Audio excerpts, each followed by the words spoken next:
Get this dirty black kid away from my table before he steals something or gives us all some disease. Gregory Hamilton said it loud.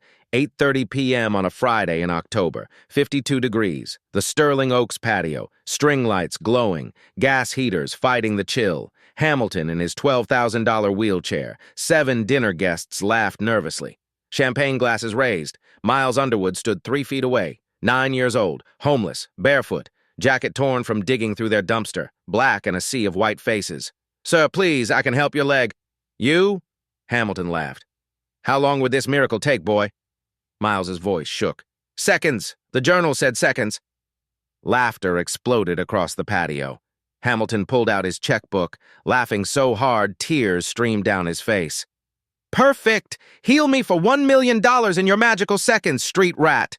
When you fail, police take you." Miles whispered, "Okay." 30 minutes earlier. 30 minutes. 8 o'clock p.m. Miles had followed the smell 6 blocks from Mile 34 overpass. Garlic butter, grilled ribeye, food from a different universe. October air bit at his bare feet, but 52 degrees wasn't cold enough to kill. Not yet. November would be different. The Sterling Oak sat like a mansion. Brick and ivy. Warm light spilling from every window. People who'd never been cold, never been hungry, never been invisible. Miles found the service entrance, the dumpster, and beside it, the recycling bin where someone had tossed reading material. 3 torn copies of the Journal of Emergency Medicine, July 2024 issue, coffee-stained, water-damaged, someone's discarded subscription. To Miles, they were gold. He smoothed the pages on the ground beside decorative shrubs that separated the dumpster area from the outdoor patio. 5 feet away, through gaps in foliage, he could see everything. 12 tables under string lights, gas heaters glowing orange. The kind that cost more than his mother's monthly salary when she'd had one, when she'd been alive. Miles found bread crust in the dumpster's top layer, ate it while reading by borrowed patio light. Article title, "Acute Sciatic Nerve Entrapment from Gluteal Spasm, Emergency Release Protocol." His eyes moved across the page once. That's all he needed. Photographic memory. Tested at age 6. "Extraordinary," the school counselor had said. That was before extraordinary stopped mattering. Before his mother died, and extraordinary became just another word for different.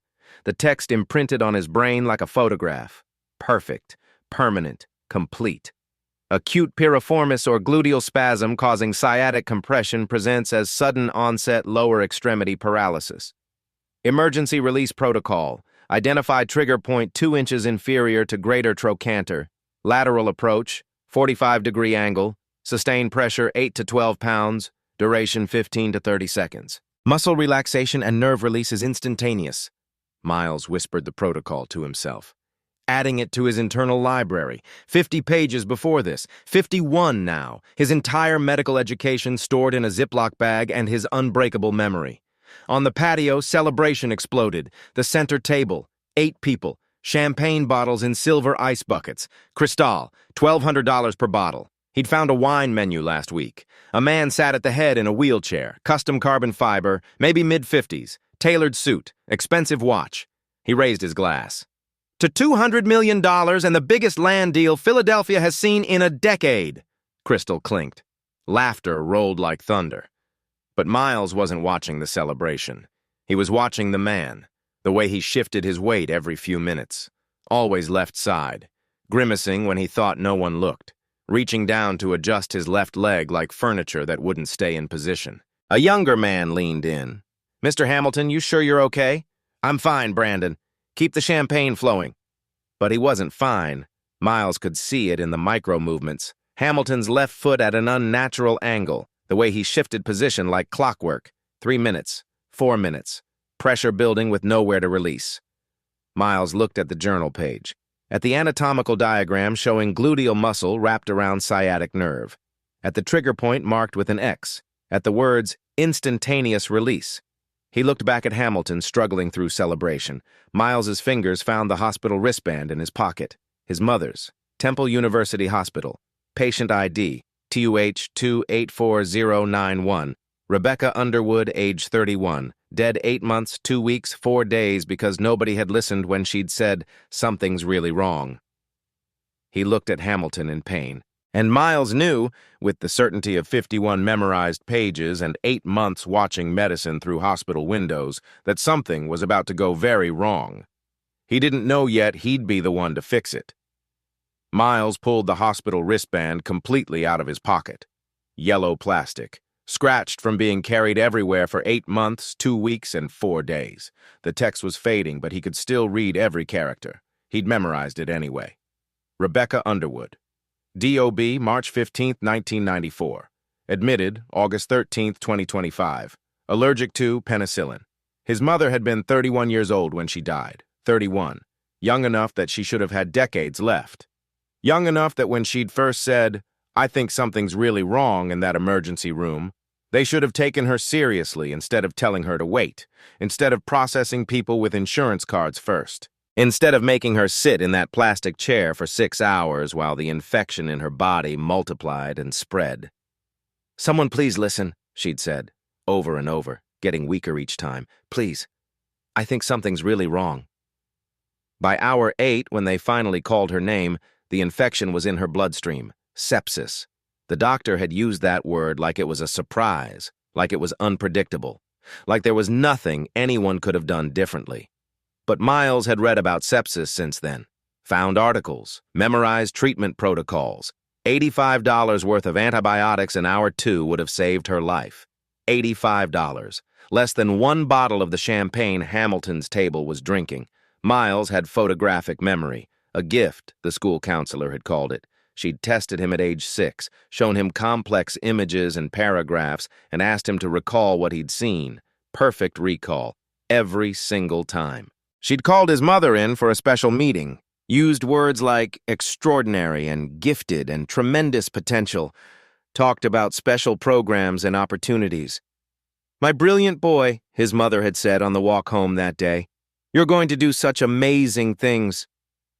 That was 3 years ago, before medical bills from his grandmother's death had buried them, before his mother started working double shifts, before exhaustion weakened her immune system, before the world taught Miles that potential meant nothing without money.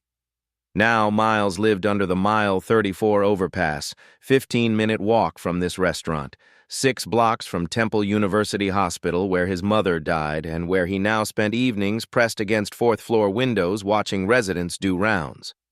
Learning medicine the way his mother never received it. Through observation, through memorization, through desperate determination that nobody else would die unheard. He'd collected 51 pages of medical journals over 8 months, kept them in a Ziploc bag, organized by topic, every page memorized, every diagram traced in his mind. On the patio, everything changed. 8:15 p.m. Hamilton suddenly gasped, dropped his fork. It clattered against china. "Greg!" The woman in her 40s business suit half stood. "What's wrong?" Hamilton's left leg jerked, then locked, completely rigid. His face went white. His hands flew to his thigh, gripping, trying to move it. Nothing. The leg stayed frozen at an unnatural angle, foot rotated sharply inward. "I can't. My leg. I can't move it at all." Chaos erupted at the table. "Is it a stroke? Heart attack? Call 911. The older man already had his phone out. "Yes, emergency. The Sterling Oak Restaurant, Route 76. We need an ambulance. 58-year-old male, possible stroke. He's already in a wheelchair. His left leg just went completely paralyzed." He listened. His face fell. 18 minutes? 18 minutes. Miles watched from the shadows 5 feet away, watched Hamilton's leg locked rigid, the inward rotation of the foot, the muscle visible through expensive pants, hard as stone, exactly like the diagram he'd read 30 minutes ago. Not a stroke, not a heart attack, not permanent. Acute gluteal spasm compressing the sciatic nerve. Looks like dying, feels like the end, is actually fixable. In seconds, if you know where to press. Miles looked at the journal page, at the trigger point marked with an X, at the protocol. 15 to 30 seconds duration, release is instantaneous. He looked at Hamilton, sweating, gripping his leg, surrounded by 7 panicking people who had no idea what they were watching. He looked at the wristband. Tox 284091, Rebecca Underwood. "Someone please listen." Miles stood up. The shrubs rustled. Brandon noticed first. "Sir, there's someone." Miles stepped toward the patio, toward the wrought iron fence separating their world from his. 4 feet tall, bars wide enough that a 58-pound 9-year-old could slip through, toward the moment when everything would change. Miles stepped out of the shadows and walked directly toward the patio railing. His bare feet made no sound on the concrete. His torn jacket hung off shoulders that were too thin, too sharp, bones visible beneath skin. The patio was complete chaos. Hamilton gripping his leg with both hands, Victoria on her phone trying to get through to 911 again, Thomas Reed pacing back and forth, Richard Bolton standing with his phone held up recording everything. Brandon Mills, Hamilton's assistant, saw Miles first, did a visible double-take, a homeless child. Here, now, wrong in every way. "Sir!" Brandon's voice cut through the chaos. "Sir, there's a kid here. Security!" Hamilton's head snapped up. For a moment their eyes met. Millionaire and homeless child. Two people who should never have occupied the same space. Then Hamilton's face twisted, panic mixing with something uglier. That's when he said it. Not quietly, loud enough for everyone to hear. "Get this dirty black kid away from my table before he steals something or gives us all some disease." The words hit like stones. The patio went silent except for jazz piano from speakers. 40 people at 12 tables all turning to stare, eyes categorizing, threat, problem, something to remove. Miles had heard worse. 8 months on the street taught you that, but it still hurt. He focused on Hamilton's leg, on the crisis happening while everyone was distracted by prejudice. "Sir, please, I can help your leg." "Help?" Hamilton laughed, not amused, cruel.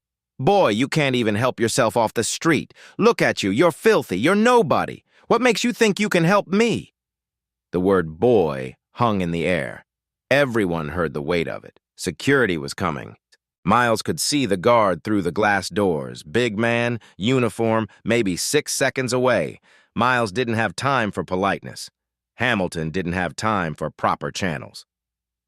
"Your leg is paralyzed because of acute gluteal spasm," Miles said. Voice shaking, but words clear. Medical. "It's not permanent damage. Your muscle is crushing your sciatic nerve. That's why you can't move. But I can fix it." Hamilton stared. Then his expression shifted to something between amusement and contempt. He looked Miles up and down. Homeless black child, torn clothes, bare feet, nothing. "You?" He gestured broadly. "You're going to heal me?" Someone at a nearby table laughed. Nervous. Hamilton's smile was ugly. "Okay, boy, I'll play your game. How long would this miracle take?" Miles's voice shook harder. "Seconds. The journal said seconds. 15 to 30 seconds of pressure and the nerve releases. You'll be able to move again." The laughter exploded. Not just Hamilton's table. Other tables, too. The absurdity of it.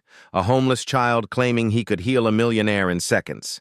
Hamilton laughed so hard, tears streamed down his face. He pulled out his checkbook, slammed it on the white tablecloth hard enough to make silverware jump.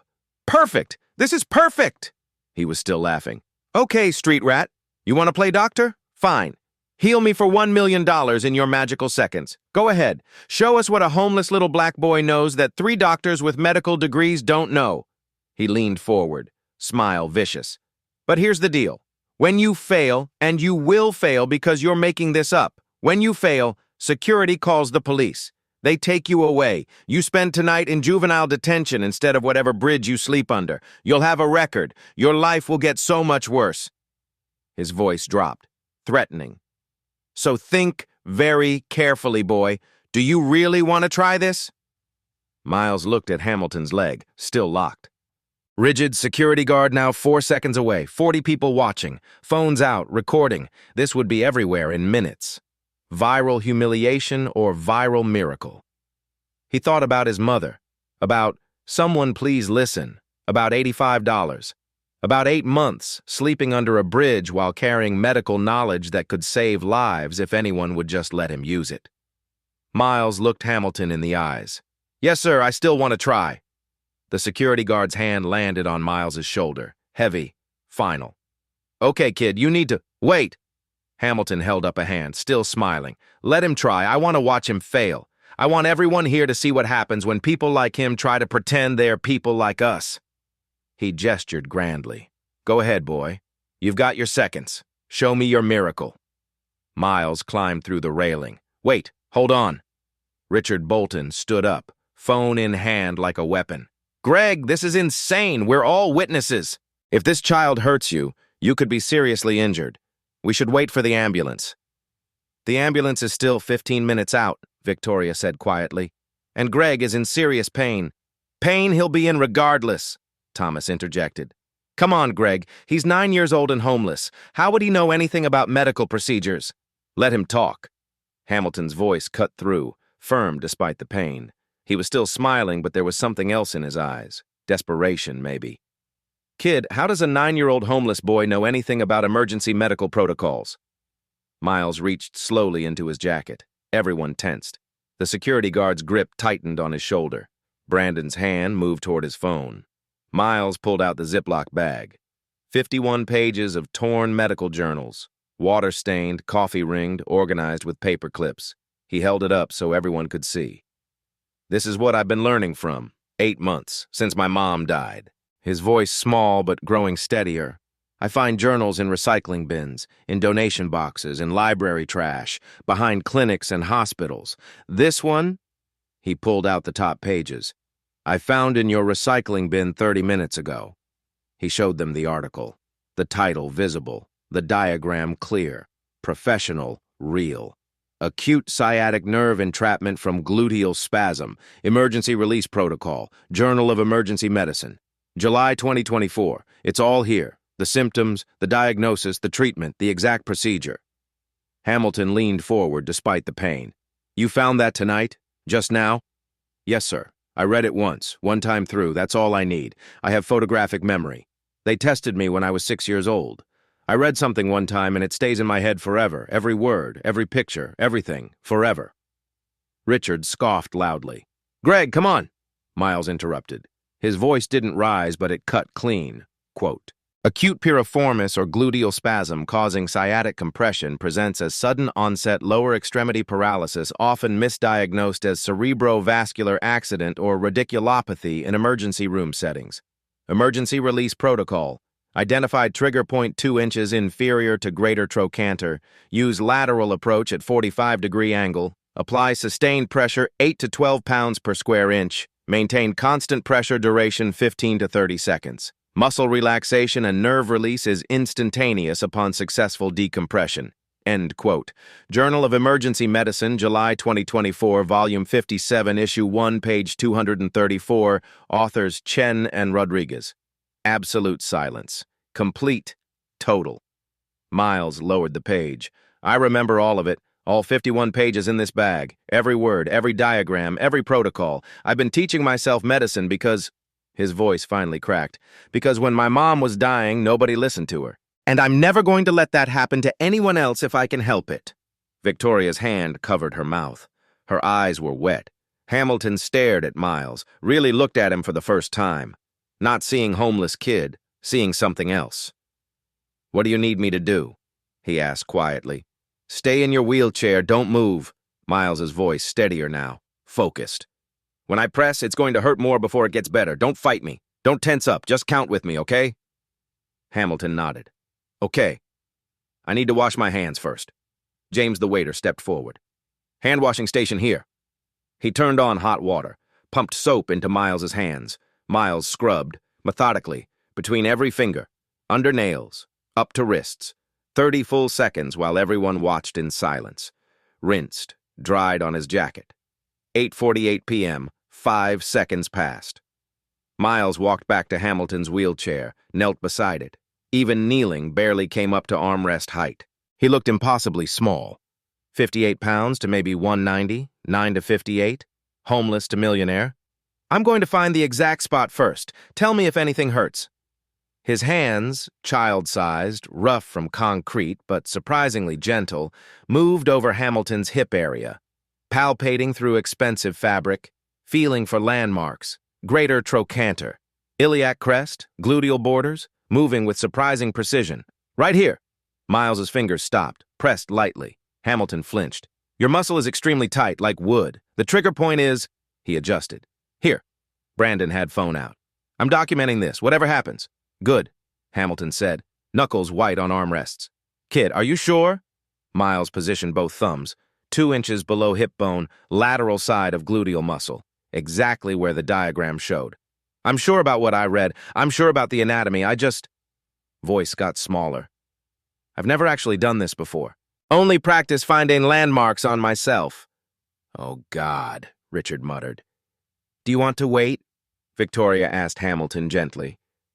Hamilton looked at his leg, locked rigid, looked at Miles. 9 years old, scared but determined, homeless but brilliant. Everything the world said was worthless, offering to save him.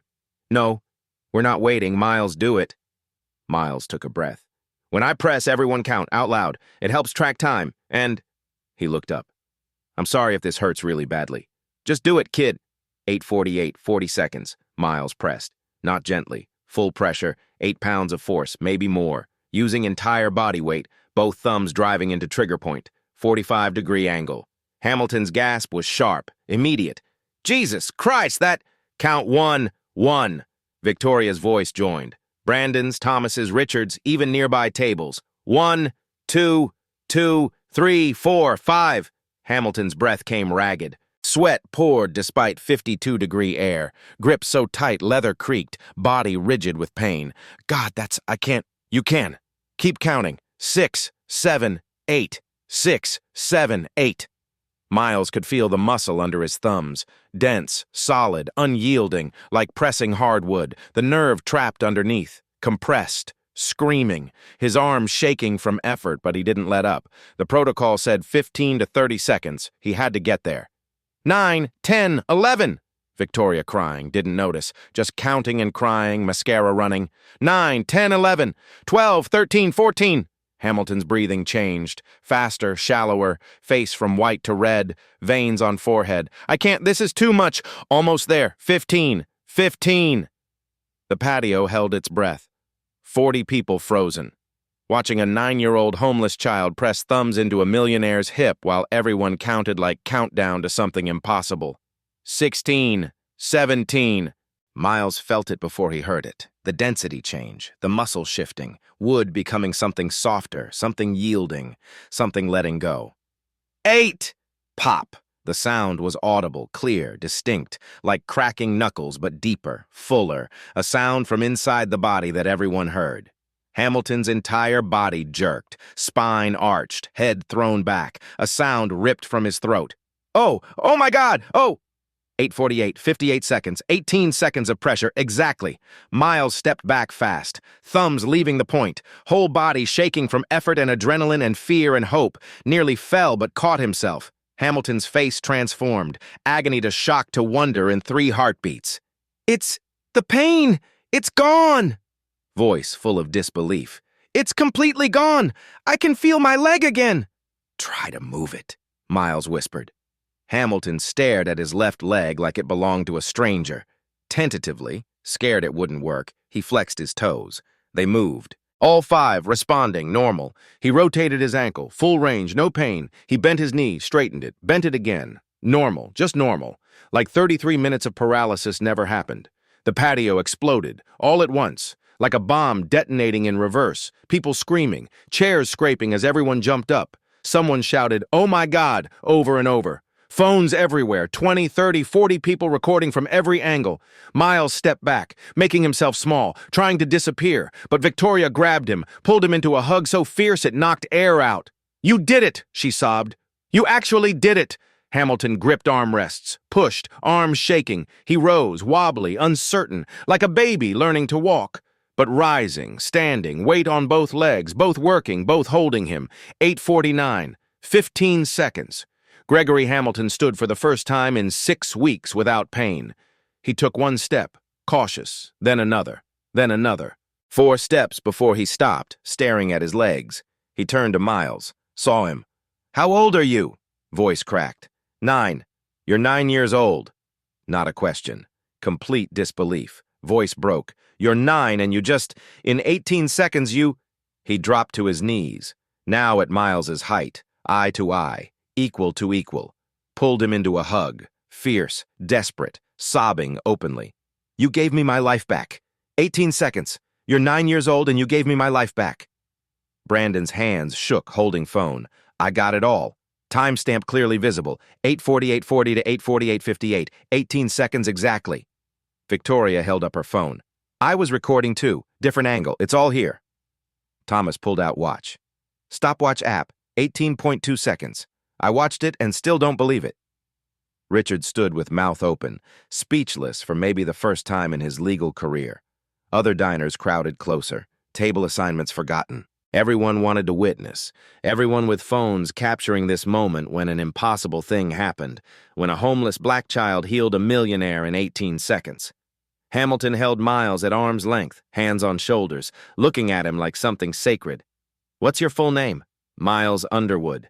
Miles Underwood. Repeated like a prayer, like a vow. The name I'm going to remember for the rest of my life. He looked at guests, at crowd, at phones. Did you all see what this child just did? They nodded, speechless, stunned. Hamilton looked back at Miles. 18 seconds. I was in that wheelchair 6 weeks. 3 surgeons said permanent nerve damage, and you fixed it in 18 seconds with your thumbs in a journal article from my trash. He laughed. Not cruel, pure wonder. How? How did you know? Miles held up the journal page, crumpled but readable. It's all here, the diagram, the protocol. I just followed exactly what it said. Where did you learn to find anatomical landmarks? Hospital windows, Temple University Hospital, 4th floor, East Wing. I watch residents examine patients. I watch them palpate for landmarks. Then I practice on myself, feeling, remembering, learning. Hamilton stared, then laughed and cried at the same time, pulled Miles into another hug. And Miles stood there, small and confused and wondering if maybe, finally, someone had listened. Hamilton walked slowly back to his dinner table. Each step was careful, deliberate, testing, like he expected his legs to fail at any moment. But they didn't. They held, steady, strong, normal. He didn't sit in his wheelchair. He pulled out a regular chair, sat down, first time in 6 weeks. The wheelchair sat empty beside him like a monument to what had been, what was over, what Miles had ended. Hamilton pulled out his checkbook again, opened it, positioned it on white tablecloth, pulled out his pen, pay to the order of Miles Underwood. He wrote it slowly, deliberately. Amount, $1 million, $1 million. Blue ink, still wet, still impossible, still real. He held it out to Miles with both hands. You earned this, every penny, take it. Miles stared at the check but didn't move toward it.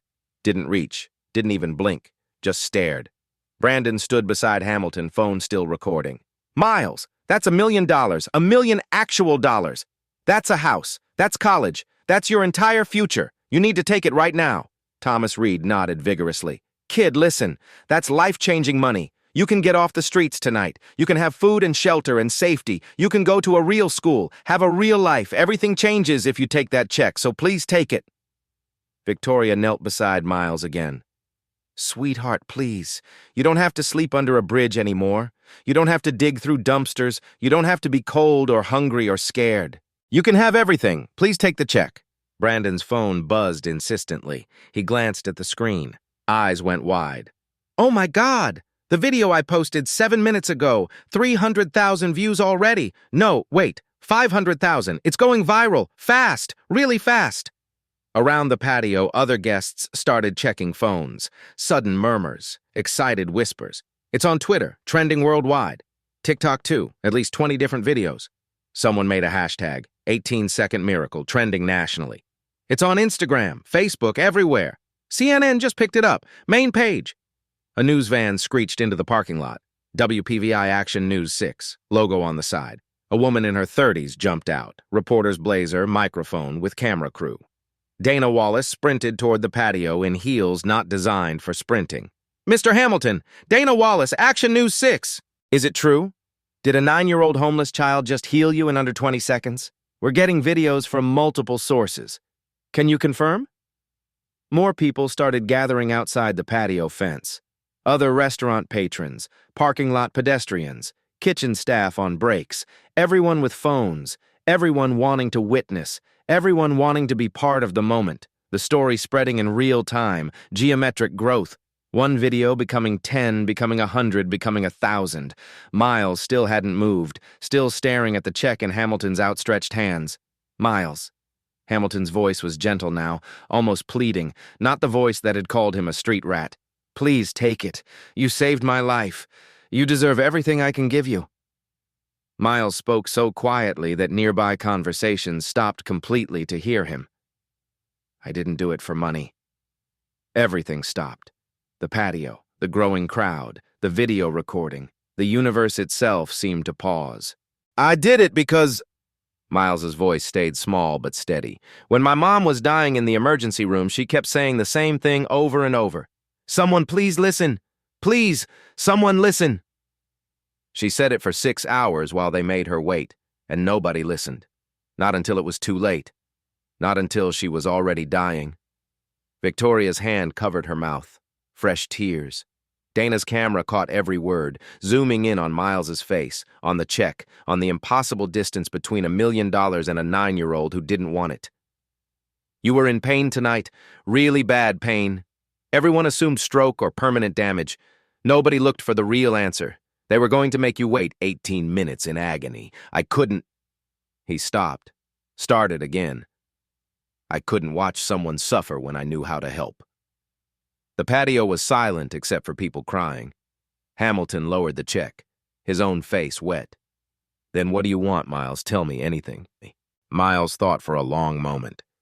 Long enough the crowd leaned in. Long enough Dana's microphone inched closer. I want to learn, he finally said. Real learning, in a real school, with real teachers and real textbooks that aren't from dumpsters. I want to become a real doctor, so nobody's mom ever has to die in a waiting room saying, someone please listen, while nobody listens. Hamilton's voice cracked completely. You're going to be the best doctor this city has ever seen, I promise you that. Miles looked at him. Does that mean you'll help me? Hamilton pulled out his phone. Kid, I'm going to do a lot more than help you. I'm going to change your life, starting right now. He started making calls, right there, while 3 million people watched online. Thomas Reed set down his wine glass with a decisive clink. If the kid's such a genius, let him look at my shoulder. 2 years of pain, 6 different doctors, over $18,000. Nobody can figure it out. Miles turned. What kind of pain? Constant ache. Sharp when I lift my arm, especially to the side. Wakes me up at night. Can barely reach behind my back. Thomas stood, rotated his shoulder with visible wince. 3 doctors said rotator cuff tear. 2 said arthritis. 1 said tendinitis. MRIs, X-rays, physical therapy, cortisone shots. Nothing helps. May I examine you? Thomas blinked. Looked at Hamilton. Back at Miles. Yeah, okay. Let's see what the 9-year-old finds. Miles walked to the sink, washed hands again. 30 seconds. Thorough. Professional. Dried them and approached Thomas. I need to ask questions first. Go ahead. Does it hurt when you lift your arm straight forward? Yes. Worse the higher I go. What about to the side? Yes, much worse. Can't get higher than shoulder level. Can you reach behind your back, like tucking in a shirt? Thomas tried. Hand barely made it to lower back. Not really. Maybe 6 inches. Used to reach my opposite shoulder blade easy. Does it hurt at night when not moving? Yes. Dull ache. Sometimes wakes me. Miles nodded. May I touch your shoulder? Check range of motion and feel muscles? Be my guest. Miles stood beside Thomas. Had to reach up. Thomas 6 feet, Miles barely 4. Lift your arms straight forward, high as you can. Stop when it hurts too much. Thomas lifted slowly. Made it to about 85 degrees before pain stopped him. Face creased. That's it. Now to the side. Thomas abducted his arm. Reached maybe 90 degrees before stopping with sharp breath. Same.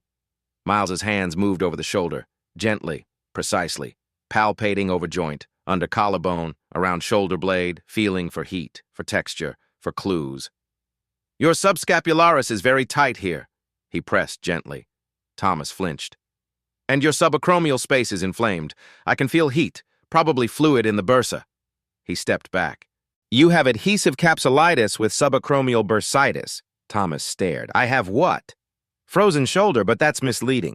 You have inflammation in your subacromial bursa, a fluid-filled sac cushioning the joint, and scar tissue in your joint capsule. That's why you can't move through full range. Victoria leaned forward. How do you know it's not rotator cuff tear? That's what 3 doctors said. Because Mr. Reed has pain but normal strength. Watch. Miles turned to Thomas. Push against my hand as hard as you can. He held up his small hand. Thomas pushed. The contrast almost comical, but Miles's point clear. Thomas's strength normal, despite pain. Rotator cuff tears cause weakness. When tendon's torn, muscle can't generate normal force. Mr. Reed is strong. He just can't move through full range because inflammation and scar tissue block movement mechanically. Also, he gestured. His pain arc is between 60 and 120 degrees of abduction. Classic subacromial impingement. When you lift your arm in that range, inflamed bursa gets squeezed between bones. That's the sharp pain. Rotator cuff tears usually have different patterns. Richard was typing frantically on phone. Holy, he's right. Johns Hopkins Orthopedic Manual, word for word. He looked up.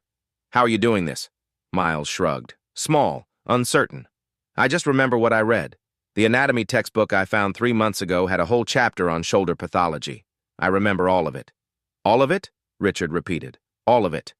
Thomas stared. So what do I do? You don't need surgery. Surgery for frozen shoulder usually makes things worse. You need physical therapy, capsular stretching exercises, gentle progressive range of motion, prescription anti-inflammatory medication, maybe ultrasound-guided corticosteroid injection into the bursa by an orthopedic specialist. Most cases resolve with conservative treatment over 6 to 12 months. Thomas's mouth hung open. That's exactly what my 7th doctor told me last week, the specialist at Penn Medicine, after I'd spent $18,000 on 6 other doctors who got it wrong. $18,000? Miles repeated softly. 18,000. 6 months of appointments, and you diagnosed it in 90 seconds. A woman from nearby tables stood. Professional clothing, confident bearing. She walked over. Excuse me, I'm Dr. Patricia Moore, orthopedic surgeon at Temple University Hospital. I've been listening. She looked at Miles. May I see your journal pages? Miles handed over the Ziploc bag. Dr. Moore examined pages carefully, read the sciatic nerve article, studied diagrams, read about shoulder pathology, looked at Hamilton walking normally, at Thomas rotating his shoulder, back at Miles. These are legitimate peer-reviewed protocols, current Journal of Emergency Medicine, correct diagrams, accurate pathways. She crouched to Miles's level. And you just executed an emergency trigger point release I wouldn't trust to most first-year residents. Diagnosed adhesive capsulitis faster than I could with imaging. How long have you been studying medicine? 8 months, ma'am. Since my mom died. And how do you learn? I find journals in dumpsters and recycling. I read through hospital windows. Temple University Hospital, 4th floor, East Wing. I watch your residents do rounds at night, watch examinations, watch procedures. Then I remember everything. Forever. Dr. Moore's eyes widened. You're the window kid. Miles looked confused. Ma'am, for months, residents have mentioned seeing a child outside the 4th floor window, late at night, always watching. We thought someone should call social services. We had no idea you were teaching yourself medicine. I live 6 blocks away, under the overpass at mile 34.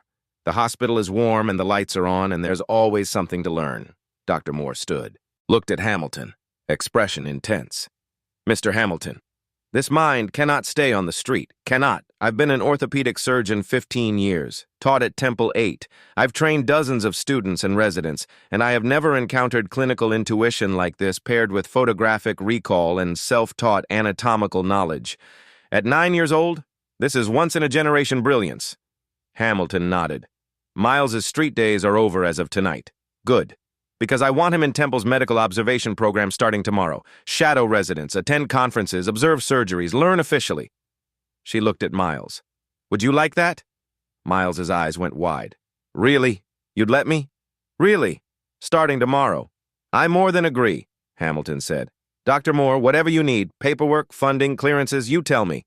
Dr. Moore extended her hand to Miles. Formal, respectful. He shook it. Small, rough hand and larger professional one, and she smiled. Welcome to Temple University Hospital, Miles. Through the door instead of the window. Miles smiled. Real smile. First one anyone had seen all night. Thank you, he whispered. Hamilton tore the $1 million check in half. Just ripped it. Clean through. Then tore it again. Quarters, then smaller. Let the pieces flutter to the white tablecloth like expensive confetti. Everyone stared in confusion. Money's not what you need, Hamilton said quietly. Money's easy. Money I have. What you need is a future, a real one, a permanent one, one that can't be taken away. 9:23 p.m. Hamilton pulled out his phone, put it on speaker so everyone could hear, dialed from memory. It rang twice. Andrew? Greg Hamilton. Sorry to call so late. No, I'm fine. Better than fine, actually. Listen, I'm enrolling a student at Friends Select Monday morning, 9 years old, Miles Underwood. Yes, I'm completely serious. This kid is a genius. Literal genius. Photographic memory. He just diagnosed conditions that stumped multiple doctors. He healed me when 3 surgeons said I'd never walk normally again. Monday morning, 8 a.m. I'll bring him personally.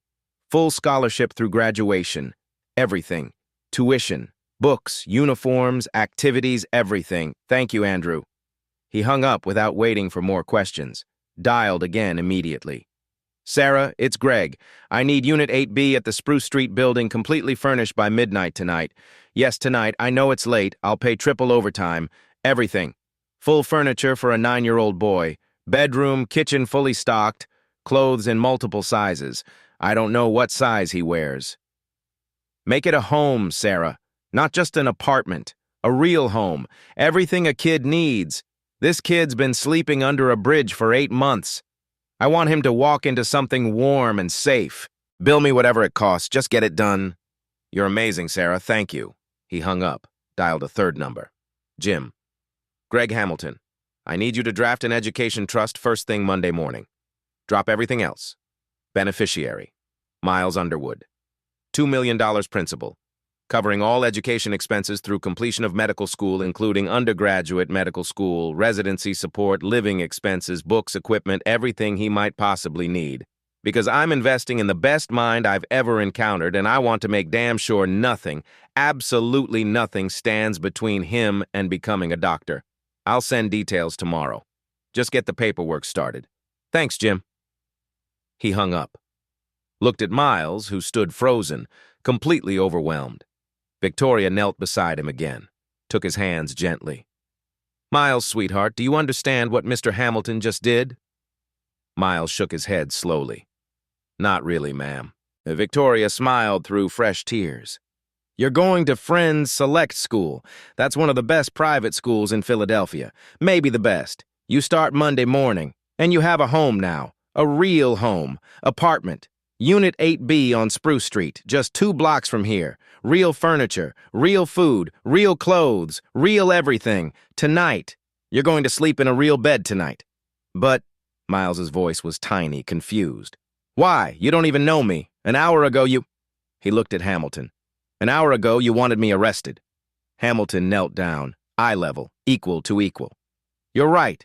An hour ago I was an idiot, a cruel idiot.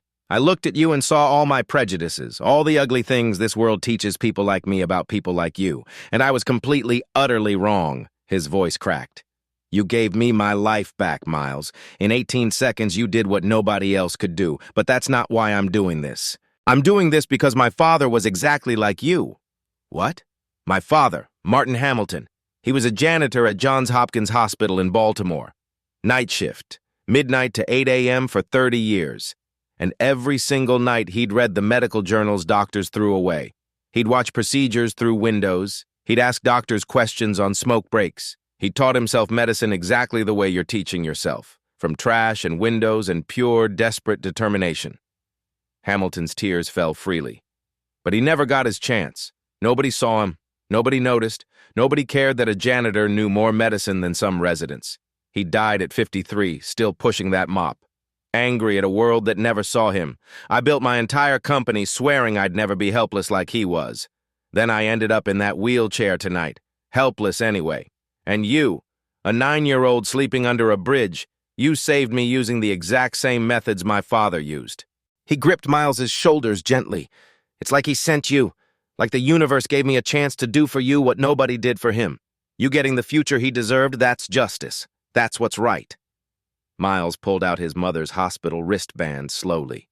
Yellow plastic, worn, fading. Can you help other people too? Not just me. People like my mom, people who can't afford to be listened to. Dr. Moore stepped forward before Hamilton could answer. I have a proposal. Mr. Hamilton, if you're funding Miles's education, why not fund a medical clinic as well? Temple University Hospital and Hamilton Properties working together. A free clinic specializing in rapid diagnosis protocols, using the kind of observation and emergency techniques Miles demonstrated tonight. Hamilton stood. How much for first-year operations? $500,000 would cover adequate staffing, space rental, basic supplies. Done. $500,000 from Hamilton Properties. Wire transfer Monday morning. Dr. Moore smiled. Temple will match with $250,000 plus volunteer medical staff from our residents. Victoria pulled out her phone, typing rapidly. I'm texting my board right now. Williams Development will donate $100,000 as seed funding. Hamilton looked at Miles. We'll name it after your mother. The Rebecca Underwood Memorial Clinic, opening within a month. Location near Mile 34, serving homeless and underserved populations, people who get overlooked, people like your mom. Miles held out the wristband with shaking hands. This was hers. Temple University Hospital, patient TUH2-84091. She died there, in the waiting room, nobody listening. For 6 hours, nobody listened. He looked up at Hamilton, at Dr. Moore, at Victoria, at everyone watching. Now maybe someone else won't have to wait. Hamilton closed his hand around the wristband, pulled Miles into another hug, fierce, protective. The patio was silent except for the sound of 40 people crying, strangers, witnesses, part of something bigger than themselves. Dana's news camera captured everything. Her live stream counter showing 5 million viewers, the story spreading across Philadelphia, across Pennsylvania, across America, across the world.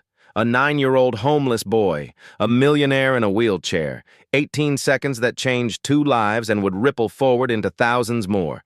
Miles looked up at Hamilton through his tears. Do I really get to go to school Monday? Really, truly? Really, truly, I promise. And sleep inside tonight? Unit 8B, you're home, for as long as you want it. Miles started crying. Finally. 8 months of holding everything together, 8 months of survival mode, 8 months of being invisible and hungry and cold and scared and alone. It all came out in huge, shuddering sobs that shook his small body. Hamilton held him through it. So did Victoria. So did Dr. Moore. Even Brandon and Thomas joined in, grown men crying over a 9-year-old's tears, because sometimes justice looks like a child finally getting to be a child. Sometimes it looks like someone finally listening. Sometimes it happens in 18 seconds and changes everything forever. 11:15 p.m. that same night.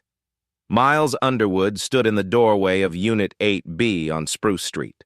He could barely process what he was seeing. 2-bedroom apartment, fully furnished, everything brand new, everything spotlessly clean, everything impossibly his. Living room with a comfortable couch still wrapped in protective plastic, television, lamps, coffee table, everything a home should have.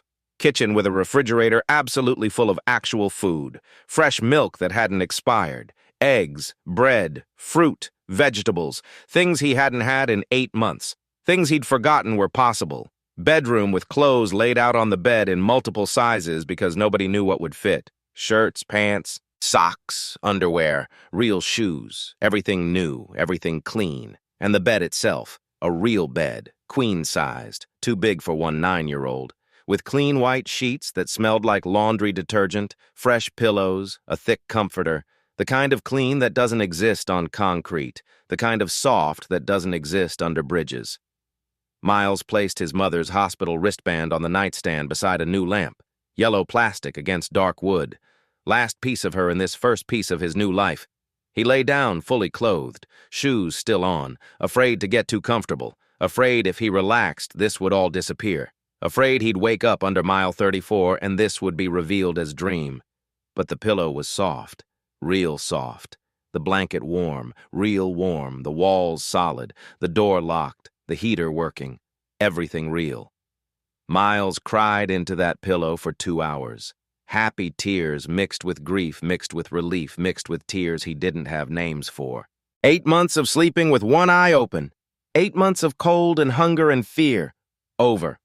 3 months later, Miles walked through Friend Select's halls in a uniform that actually fit. Making friends, laughing, being 9, straight A's in every class.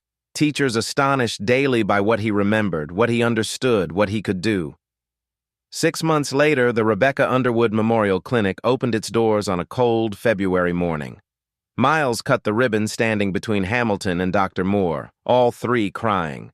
The clinic's logo, a stopwatch showing 18 inches with the tagline, "Because seconds matter." They served 212 patients the first month, people who'd been overlooked, people who couldn't afford to be listened to, people like his mother finally getting care. 1 year later, Miles presented at Temple University Hospital's annual medical conference. 10 years old, youngest speaker in the hospital's 200-year history. Topic: Diagnostic errors in underserved populations. What traditional medicine misses when it stops listening. Hamilton sat in the front row, crying through the entire presentation. Standing ovation lasted 3 full minutes, but the most important thing happened every Saturday without fail. Miles returned to mile 34, to the overpass where he'd slept, where he'd been invisible. Now he came to teach. 23 kids sat in a circle around him every week. Homeless, housing insecure, overlooked, invisible to everyone except Miles, who saw them all. He taught them basic first aid, simple anatomy, medical terminology, how to observe, how to remember, how to think like doctors even when the world said they'd never become doctors. One kid, maybe 11, asked, "Miles, why do you come back here every week? You got out. You're safe now. Why help us?" Miles looked at the faces around him, saw himself in every single one. Because someone finally saw me when I was invisible. Someone finally listened when nobody else would. Now I see you, all of you, and I'm going to make sure the world sees you too. Another kid, maybe 8. "Can you really teach us to be doctors?" Miles smiled. "I can teach you to think like doctors, to observe what others miss, to remember what matters, to care when caring seems pointless. The rest, school, credentials, licenses, that's just paperwork. If I could get from under this bridge to Temple University Hospital, so can every single one of you. I promise." Later that year, Friends Select School created a new program, the Miles Underwood Scholarship for Exceptional Circumstances. Full ride for homeless or housing-insecure children demonstrating extraordinary aptitude despite impossible circumstances. 5 recipients per year, every year. Miles, at 10 years old, helped interview the first group of candidates, sat on the committee, had a vote, was treated as equal. One applicant was an 8-year-old girl teaching herself engineering from library computers, building solar-powered water purifiers for homeless camps using spare parts from electronics recycling. Miles asked her, "When do you want to start school?" She smiled, first time during the entire interview, and whispered, "Monday?" Miles smiled back, remembered that feeling. "Monday. I'll meet you at the front entrance. You're going to love it here." The echoes spreading. Forward, always forward. Some miracles take 18 seconds. The ripples last generations. If this story reminded you that brilliance has no address and genius wears no uniform, a like and subscribe help us share more moments that prove everyone deserves to be seen. Want more stories where the invisible become unforgettable? Stay with us. There are millions of Miles Underwoods waiting to be found.